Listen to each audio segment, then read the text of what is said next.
Hey everybody, this is Steve. Coming at you from my office again today, and just a quick video to update you on a couple of things, make a couple of announcements. First thing is about Codecademy. I looked at everybody's projects, and basically everybody's done. Everybody succeeded. Yay! I actually was talking with somebody today who was in my office a little bit ago.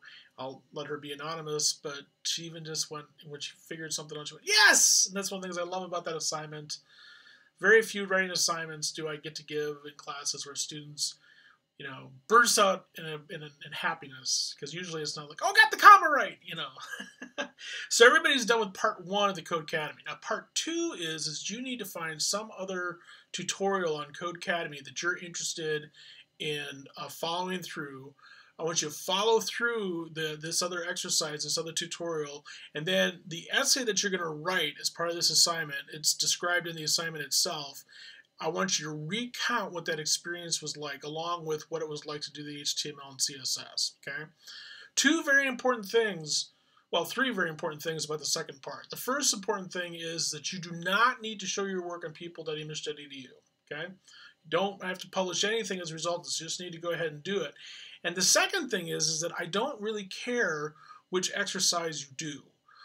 If you found the CSS and HTML stuff kind of hard, you might want to pick one of the easier exercises that they talk about, like maybe just developing a regular website or something like that. There's a couple different choices on there. If you thought the HTML and CS stuff was pretty easy, challenge yourself. Try something a little bit harder.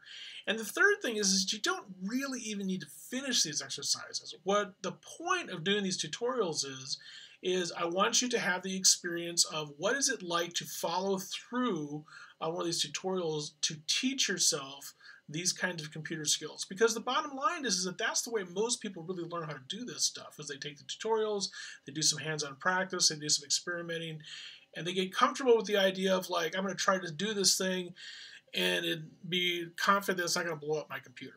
Okay, so that's the second part of the Codecademy exercise. I can't remember exactly when that's due. I want to say it's due in the middle of November, but check on the schedule, and I'll probably include it in the text underneath here. Okay, that's thing number one. Thing number two is today, the second update for this social media progress report. That's due by the end of the day today or so. Okay, so you want to post that onto your WordPress site. I would encourage you to post it as a second page on the social media menu item on your WordPress site. This update is basically about what has happened between when you last wrote and when you're writing now. What has happened in your social media space? What have been some of the experiences, some of the things you've learned, some of the things you haven't learned, upsides and things like that, okay? Or downsides too. That's part of the idea of these updates, is to keep letting us know how things are going, and also for me to prompt you to make sure that you're still doing the social media, because a big part of the assignment is actually being there and participating in these different spaces. Okay. Third thing is about the usability project, the quasi-usability study we're doing in the English department site.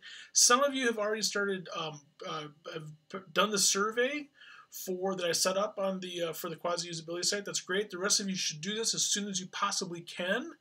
And I posted a link below of the survey. And if you click on the survey and you finish it and go all the way through it, then you should be able to get access to the results. And you should be able to see the sort of results that are available there, because I've shared that with everybody. And I will make sure that that's shared with everybody so that you can look at those and think about those comments in relationship to your own comments when you write your brief essay.